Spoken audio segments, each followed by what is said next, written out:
আসসালামু আলাইকুম। হোমস্টেডের আর একটা এলাকায় আছি, যেদিকে তাকাবেন শুধু আম আর আম। আমি যেটা খেয়াল করলাম, যেমন আফ্রিকাতে মানুষজন গাছ থেকে নিচে পড়া আম খায় না, বলে তো ওটা মরা আম। তো আমেরিকা তো সেরকম কিছু আছে কিনা, কিন্তু যেটা মনে হলো যে এখানে আমেরিকানরা যত আম খায় তার চাইতে বেশি নষ্ট করে। কেন এ কথা বললাম এই গাছগুলোর দিকে ভাই, আপনি আমার সাথে কি একমত? এরা যত খায় তার চাইতে বেশি নষ্ট করে। এখানে প্রচুর আম না হলেও এখানে 1200 পাউন্ড আম হবে, এই শুধু পড়ে আছে, নষ্ট হয়ে আছে। দেখেন এই আমগুলা দেখেন কত আম। এরা যদি গেটটা খুলে দিত আমরা টোকায় টোকায় তো লয়ে যেতাম, হাঁটতাম, কিন্তু গেট বন্ধ। এখানে বেশিরভাগই আসলে যে এদের আম নিয়ে তো এদের এই যে দেখেন এই আমটাও দেখেন, ওরে আল্লাহ অনেক বড় আম, একদম এই পাশটা ভালো। এটা আমি লই যাবো গাড়িতে, এই যে তাজা আম কিন্তু। হ্যাঁ, তো দেখেন মোটামুটি আম এখন শেষের দিকে। তো যেটা বললাম, আসলে এখানে আম যে পরিমাণ আম নষ্ট হয়, সেই পরিমাণ আম এরা খায়ও না। আমি চিন্তা করতেছি আগামী বছর এই যে আমের মালিকগুলোর সাথে কথা কই আম বাগানগুলো একদম ঠিয়া লইলমু। দেখেন এই যে একদম তাজা আম, একদম কিন্তু তাজা আম, এটা তাজা পড়ছে। আমের বাগান ঠিয়া লইলমু। এই যে এটাও দেখি, হ্যাঁ এটাও দেখেন ভালো আম। এই দুইটা আমি নিয়ে নেব। তো আমের বাগানগুলো ঠিয়া লইলমু, ঠিয়া লই এরপরে পুরা আমেরিকা, কানাডা, মেক্সিকো এবং বাংলাদেশে এগুলো সেল করব। নিজেকে একজন প্রতিষ্ঠিত আম ব্যবসায়ী হিসাবে আমি আগামী বছর দাঁড় করানোর চেষ্টা করব। দেখেন এই গাছে এখনও আছে, ঝাঁকি মারলে আম পড়বে। এ ভাই, এই যে এখানে ঝাঁকি দেন, এখানে অনেক, এই গাছে অনেক আম আছে।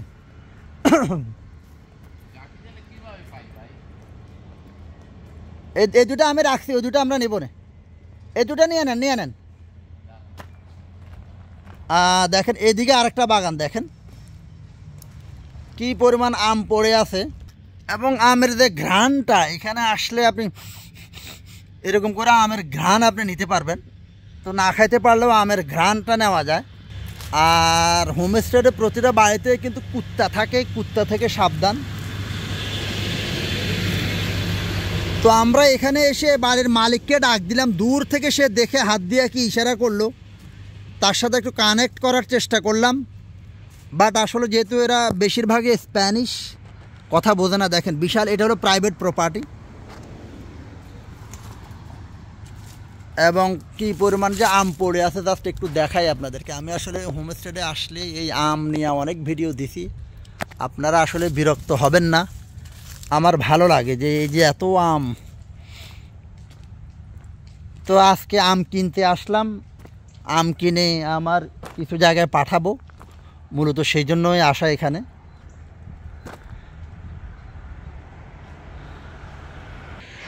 তো এখানে অনেকেই ফেসবুকের আপনার ওই যে ইয়েতে দিয়ে দেয় কি যেন, মার্কেট প্লেসে একটা আম 1 টাকা 1.5 টাকা এরকম বড় বড় আম। এমনি বাজারে আপনার $2, $2.5, $3, মানে অনেক রকম আম আছে এখানে। আমি বেশিরভাগই লাল বড় আমটাই দেখি, আবার কেলা আমও আছে, আরও কী কী অনেক সুন্দর সুন্দর নাম। তো মার্কেট প্লেসে কিন্তু অনেক আছে, ওরা রেসপন্স করে। তো আমি আজকে মূলত মার্কেট প্লেস থেকে দেখে এসেই একটা বাগানে আমাদের টার্গেট যাওয়ার পথে এখানে আমের ঘ্রাণ, মানে গাড়ির গ্লাস বন্ধ, তাও আমের ঘ্রাণগুলো গাড়ির ভেতরে ঢুকে যাওয়ার কারণে আমরা এখানে একটু থামলাম। গ্রামীণ রাস্তা।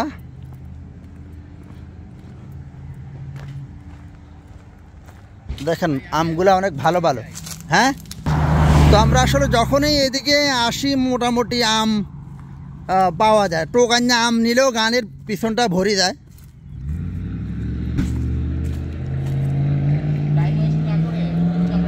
হ্যাঁ চলেন আমরা ওখানে যাই।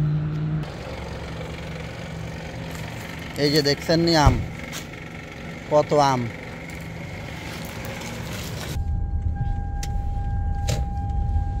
দেখেন কি পরিমাণ আম। এই যে এই কোনো মানুষ দেখা যায় না, মানে কোনো বাড়ি আছে, গাড়ি আছে, কিন্তু কোনো মানুষ দেখা যায় না।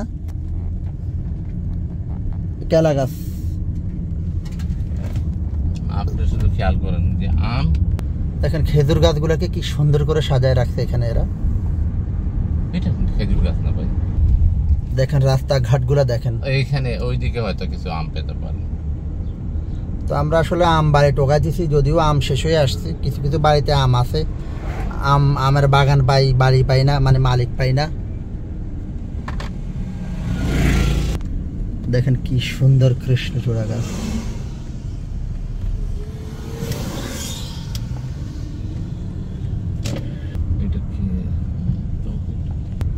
এটা হলো রাধাচূড়া, কৃষ্ণচূড়া, রাধাচূড়া।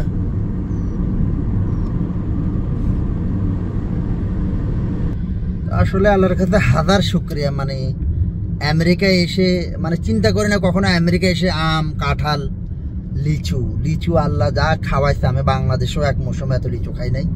লিচু খাইছি ভাই, লিচু খাওয়া হয়েছে আলহামদুলিল্লাহ। মানে হ্যাঁ, এখন টাকা থাকলে খাওয়া যায়, কিন্তু এইভাবে বাগান থেকে সরাসরি কালেক্ট করে নিজের হাত দিয়ে নিয়ে এরকম ফ্রেশ খাওয়ার অভিজ্ঞতাটা আসলে। আমি একদিনে মনে হয় ভাই লিচু খাইছি মনে হয় 300টার মতো, আমার মনে পড়ে। একদিনে 300 লিচু খাইছে, 300 খাইছি। আমি ওই কাজে যাওয়ার সময় নিয়ে গেছি, ড্রাইভের মধ্যেই আমি খাইছি। বালতি একটা রাখছিলাম, বালতির মধ্যে সিটগুলা ফেলে দিছি, বিচিগুলা। মাশাআল্লাহ অনেক লিচু খাইছি, এরকম লিচু আমি কখনো। তো বাংলাদেশের বাইরে থেকে বাংলাদেশের যে সব ফল পাওয়া যায় সেটা ফ্লোরিডা না আসলে বোঝা যাবে না। এইটা খোলা আছে, দেখেন এইদিকে সব দিকে শুধু অ্যাভোকাডো গাছে দেখা যায়।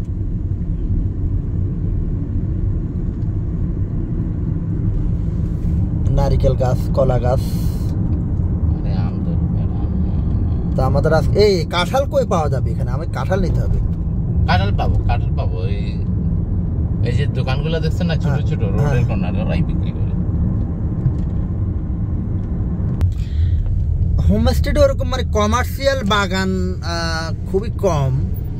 এখানে বেশিরভাগই হলো প্রাইভেট প্রপার্টি, প্রাইভেট বাড়ি, যাদের বড় বড় আম গাছ আছে, বিশাল বিশাল আম বাগান আছে। এখন আমেরিকার মানুষ আম বিক্রি করে জীবন চালাবে এরকম চিন্তা ভাবনা ওরা কখনো করে না।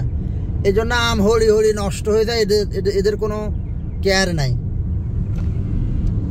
কিন্তু আমার আবার আমগুলো হরি নষ্ট হইতে দেখতে খারাপ লাগে আর কি। এই যে ডাব গাছ, হাত দিয়া ডাব নেওয়া যাবে।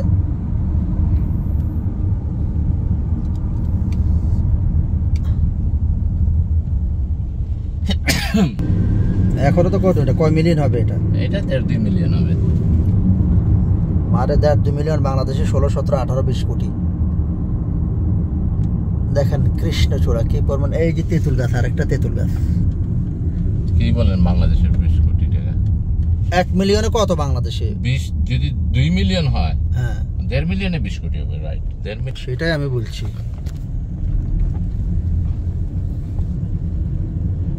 এখানে এটাও একটা নার্সারি।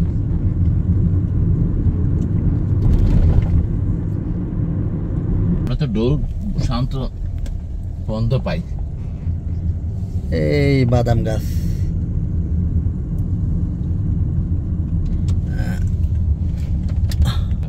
আমরা তো গ্লাস লাগানো না। একটা বাড়ির দরজা খোলা দেখে ঢুকে গেলাম। সামনে একটা লোক আছে, দেখা যাক কি কি ফল টল আছে ওদের। এই নারকেল গাছ কি সুন্দর, মানে প্রাইভেট প্রপার্টি। এটা কি ফল? আমার আসলে এই ফলটা সম্পর্কে জানতে খুব ইচ্ছা করে। দেখেন কি সুন্দর বাড়িটা, নারকেল গাছ, নারকেল গাছের নিচে বাড়িটা, কৃষ্ণচূড়া গাছ, লং